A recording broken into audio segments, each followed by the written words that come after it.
Avant de plonger dans cette histoire incroyable, pensez à vous abonner à la chaîne et à activer la cloche. Ici, chaque récit a quelque chose à dire, et vous ne voudrez pas en manquer un seul. Le soleil matinal baignait la ville d'une lumière dorée, mais pour Nina Johnson, cette journée ne commençait pas comme les autres. Femme noire de 32 ans, indépendante et respectée dans son quartier, elle se rendait à son travail dans une entreprise de communication réputée. Ses collègues la décrivaient comme méticuleuse, calme et déterminée, capable de gérer le stress avec une sérénité exemplaire. Alors qu'elle roulait sur l'avenue principale, un véhicule de police surgit derrière elle, sirène éteinte. L'agent Mark Reynolds, blanc, grand et au regard froid, lui fit signe de s'arrêter. Sans raison apparente, il l'ordonna de descendre de son véhicule. Nina sentit une montée d'injustice. Elle connaissait malheureusement trop bien le regard suspicieux que certains portaient sur elle, uniquement à cause de sa couleur de peau. Mais cette fois, elle n'allait pas rester silencieuse. D'une main, elle sortit discrètement son téléphone et appuya sur « Enregistrer ». Elle savait que la vérité devait être documentée. Ce simple geste allait transformer ce qui semblait être un incident banal en une affaire nationale. Nina ne savait pas encore que la journée qui commençait allait non seulement révéler le racisme latent d'un policier, mais aussi la puissance d'une femme déterminée à se défendre et à protéger sa dignité. Nina Johnson avait à peine parcouru quelques mètres après l'arrêt de police lorsqu'elle vit l'agent Mark Reynolds s'approcher de sa voiture. Son regard froid et scrutateur ne laissait aucun doute, il ne la voyait pas comme une citoyenne, mais comme une suspecte potentielle. « Bonjour, madame. Avez-vous une raison de rouler si vite ce matin ?» demanda Reynolds, d'une voix glaciale. Nina, calme mais ferme, répondit. « Bonjour, officier. Je ne roulais pas vite. Je me rendais simplement à mon travail. » Mais Reynolds n'écoutait pas. Il la fit descendre du véhicule brusquement. Ses gestes étaient autoritaires, presque humiliants. Les passants commençaient à se rassembler, intrigués par la scène. « Sortez vos papiers d'identité et votre permis de conduire. »« Maintenant » ordonna-t-il, le ton chargé de condescendance. Nina obéit, mais en silence, sortant son portefeuille avec calme. Derrière son sourire poli, une idée se forma dans son esprit, elle allait tout filmer. Elle sortit discrètement son téléphone et enclencha l'enregistrement. Chaque geste, chaque mot de Reynolds serait capturé. L'agent, sûr de lui et aveuglé par son propre préjugé, ne se doutait pas qu'il était sous surveillance. Il continua à poser des questions absurdes et à la regarder de haut, insinuant qu'elle n'était pas à sa place dans cette ville. « Vous semblez nerveuse. Vous cachez quelque chose ?» demanda-t-il avec un sourire sarcastique. Nina garda son calme et répondit. « Non, officier. Je ne cache rien. Je vais simplement aller travailler. » À ce moment, Reynolds, irrité par son calme apparent, leva la voix et tenta de l'intimider davantage. Mais Nina, en restant ferme et en filmant chaque moment, savait qu'elle tenait désormais un pouvoir que lui, par arrogance, ne possédait pas. Ce simple geste allait transformer une humiliation publique en une preuve irréfutable, capable de changer le cours de sa journée, et bien plus encore. Alors que l'agent Reynolds continuait ses questions intrusives, Nina sentit une légère tension monter dans la foule de passants. Certains la regardaient avec curiosité, d'autres avec méfiance. Mais elle restait immobile, son téléphone toujours en main, enregistrant chaque mot, chaque geste. « Pourquoi gardez-vous ce sourire, madame ?» demanda Reynolds, irrité par son calme apparent. « Parce que je respecte la loi, officier », répondit Nina avec une sérénité qui tranchait avec l'agressivité de Reynolds. Elle savait que chaque mot, chaque micro-expression, serait important. Dans ce genre de situation, rester calme n'était pas seulement une question de dignité, c'était une stratégie de protection. Le policier, aveuglé par sa propre arrogance, ne réalisait pas qu'il se filmait lui-même dans une situation compromettante. Nina sentit alors un mélange de colère et de détermination. Elle ne voulait pas que cet incident reste une humiliation silencieuse. Elle avait vu trop souvent des personnes noires subir des injustices sans preuve, et elle refusait de laisser cela se produire. « Officier, je vous ai donné tous les documents demandés. Puis-je retourner à mon travail maintenant ?» demanda-t-elle, polie mais ferme. Reynolds, frustré, tenta de hausser le ton et de la faire trembler par ses menaces. Mais Nina ne fléchit pas. Elle gardait son téléphone dirigé vers lui, prête à prouver au monde entier ce qu'il venait de faire. Chaque seconde qui passait rendait l'incident plus dangereux pour Reynolds et plus puissant pour Nina. Elle savait qu'au moment où elle publierait la vidéo, l'opinion publique se retournerait contre lui. Sa dignité et son courage étaient désormais des armes silencieuses mais redoutables. Alors que Reynolds continuait son interrogatoire, la tension monta dans la rue. Certains passants s'arrêtèrent pour observer, leurs regards oscillant entre inquiétude et colère. Quelques-uns chuchotaient entre eux, mais aucun n'osait intervenir face à l'autorité affichée par le policier. « Vous pensez que vous pouvez me défier, madame ?» lança Reynolds, le visage rouge de frustration. Nina ne répondit pas par des mots, mais par son calme implacable. Son téléphone continuait d'enregistrer chaque geste, chaque mot condescendant. Elle savait que la véritable force résidait dans la preuve. Reynolds, aveuglé par son autorité, força Nina à rester debout sous le soleil brûlant, lui lançant des remarques humiliantes sur sa capacité à respecter la loi et insinuant qu'elle n'avait pas sa place dans ce quartier.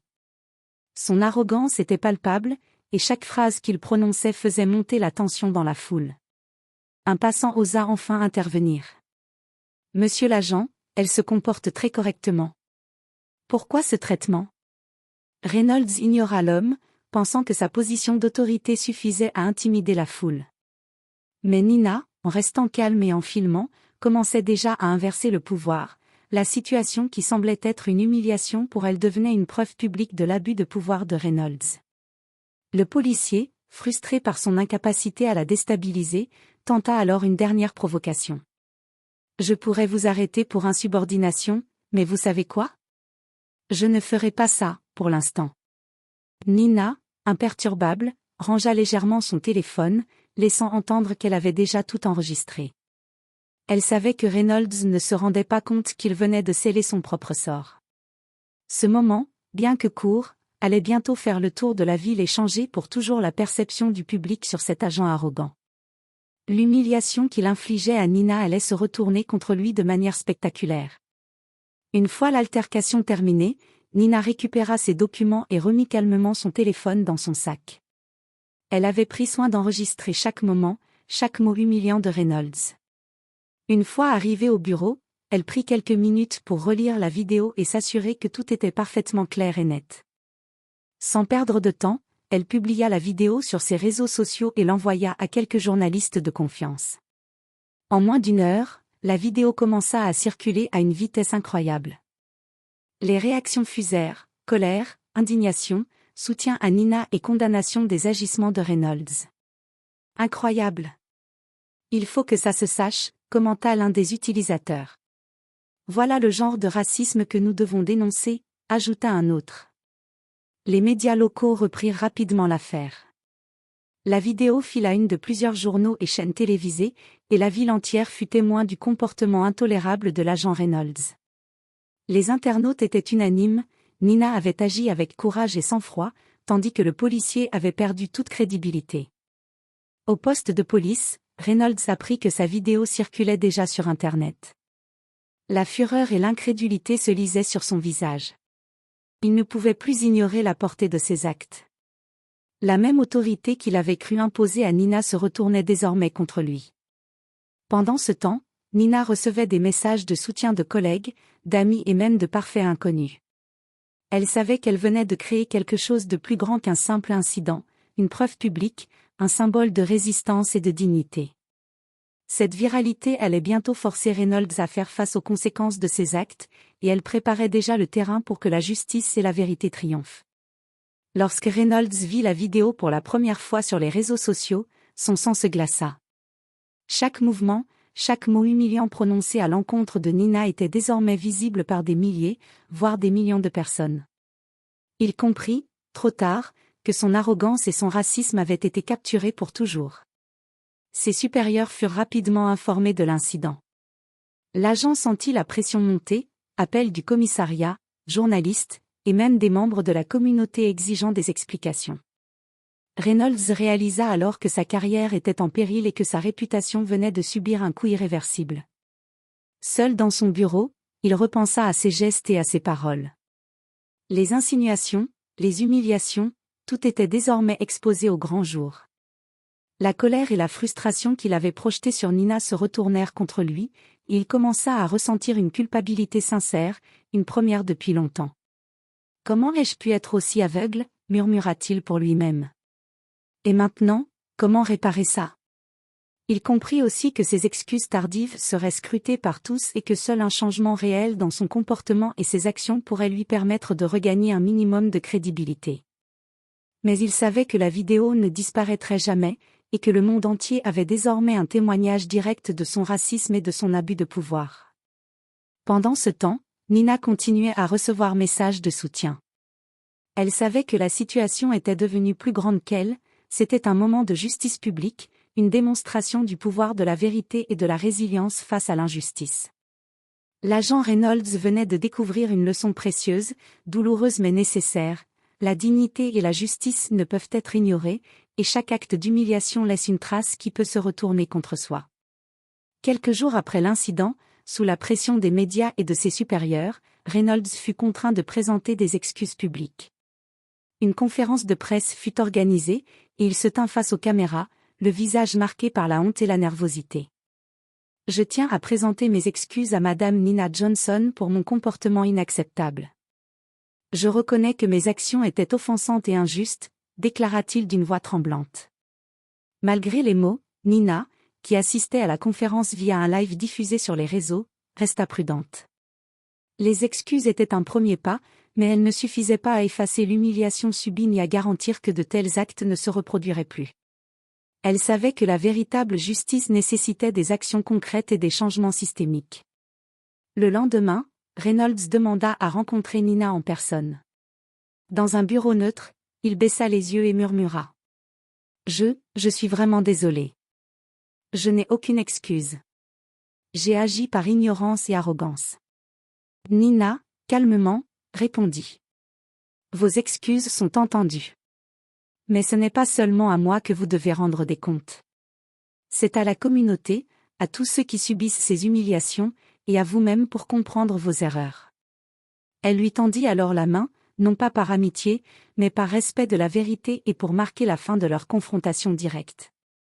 Reynolds, la serrant brièvement, sentit pour la première fois le poids réel de ses actes. L'incident, désormais public, devint un symbole. Même face au pouvoir et à l'arrogance, le courage et la dignité peuvent transformer une humiliation en un puissant message de justice. La vidéo de Nina et les excuses publiques de Reynolds avaient déclenché une vague de soutien massive. Des messages affluaient de toutes parts, collègues, amis, citoyens, associations de défense des droits civiques. Chacun voulait montrer son indignation face au comportement du policier et soutenir Nina dans sa démarche de justice. Des rassemblements furent organisés dans toute la ville. Les manifestants brandissaient des pancartes avec des messages tels que « Justice pour Nina Johnson »,« Stop au racisme dans la police ». Les médias locaux et nationaux couvraient l'événement, donnant une visibilité encore plus grande à l'affaire. La pression sur le service de police et sur Reynolds atteignit un niveau critique. Les citoyens exigeaient des sanctions concrètes et une réforme des pratiques discriminatoires. Pendant ce temps, Nina resta en retrait, observant la mobilisation avec une détermination tranquille. Elle savait que son courage avait inspiré des centaines, peut-être des milliers de personnes. Chaque message de soutien renforçait sa conviction que la vérité et la justice pouvaient triompher même face au pouvoir et à l'arrogance. Des associations spécialisées prirent contact avec elle pour l'aider à transformer cet incident en un cas emblématique de lutte contre le racisme systémique dans la police. Ensemble, ils commencèrent à préparer des actions pour sensibiliser les forces de l'ordre et la population, afin que de tels abus ne restent jamais impunis. La ville, bouleversée par cet événement, commença à comprendre que chaque citoyen a le pouvoir de dénoncer l'injustice. Et pour Nina, ce moment marquait le début d'un combat plus vaste pour la dignité et l'équité. L'onde de choc provoquée par l'incident ne tarda pas à se faire sentir au sein du service de police. L'agent Reynolds fut suspendu en attendant l'issue de l'enquête interne. Sa carrière, autrefois prometteuse, semblait désormais compromise. Les collègues et supérieurs qui auparavant le respectaient commencèrent à le regarder différemment, certains avec mépris, d'autres avec inquiétude pour leur propre image. Dans les médias, son nom était associé à l'abus de pouvoir et au racisme.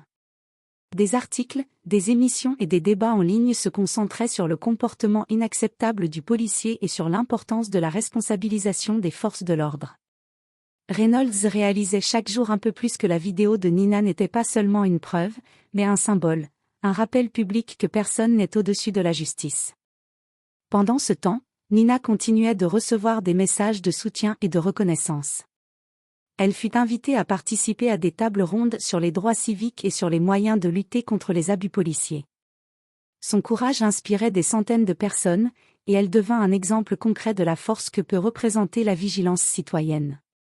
Reynolds, quant à lui, fut confronté à la réalité, ses excuses, bien que publiques, ne suffisaient pas à effacer ses actes. Pour regagner ne serait-ce qu'un semblant de crédibilité, il devait démontrer un changement réel, non seulement dans son comportement mais aussi dans la manière dont il interagissait avec la communauté. L'incident avait transformé une humiliation individuelle en un puissant moteur de réforme et de prise de conscience. Nina, par son calme et sa détermination, avait prouvé qu'un acte courageux, même face à l'injustice, peut changer le cours d'une vie, et même d'une communauté entière. La vidéo que Nina avait enregistrée devint bien plus qu'une simple preuve d'injustice, elle devint un symbole de courage et de transparence. Les journaux et les réseaux sociaux reprenaient sans cesse les images et les paroles de Reynolds, montrant à quel point son comportement était inacceptable.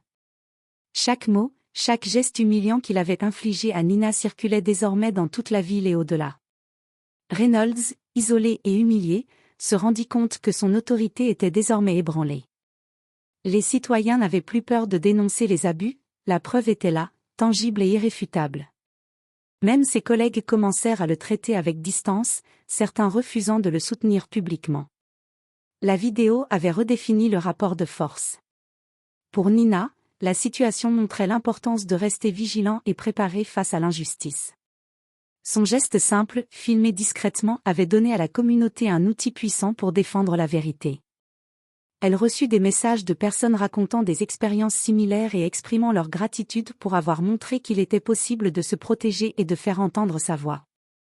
L'incident transforma également la perception publique de la police. Les citoyens commencèrent à demander plus de transparence, des formations anti-discrimination et des sanctions fermes contre les comportements abusifs. La vidéo de Nina servit de référence dans plusieurs programmes de formation, démontrant concrètement comment un abus de pouvoir pouvait être documenté et dénoncé efficacement. Ainsi, ce qui avait commencé comme une humiliation devint une leçon universelle. La preuve, la vigilance et le courage peuvent changer le cours d'une vie et influencer positivement toute une communauté. Quelques semaines après l'incident, l'agent Reynolds faisait face aux dernières conséquences de ses actes. Sa suspension avait été prolongée et une enquête approfondie était en cours pour déterminer s'il pouvait retrouver son poste. Sa carrière, autrefois prometteuse, était désormais entachée par une humiliation publique que rien ne pourrait effacer. Nina, quant à elle, continuait sa vie professionnelle avec la même détermination, mais désormais accompagnée d'une visibilité qu'elle n'avait jamais imaginée. Des interviews, des conférences et des appels de soutien lui permettaient de partager son expérience et d'encourager d'autres personnes à agir face aux injustices. Lors d'une cérémonie locale sur la transparence et la lutte contre les discriminations, Nina prit la parole.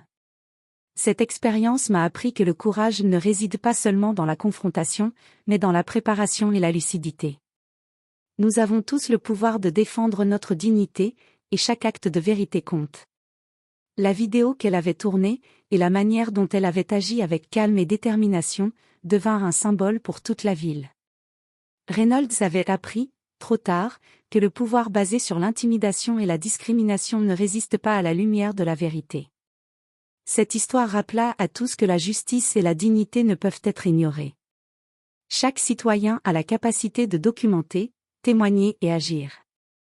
Grâce à son courage, Nina Johnson avait transformé une humiliation personnelle en un moteur de changement collectif, laissant une empreinte durable sur sa communauté et inspirant ceux qui luttaient contre l'injustice.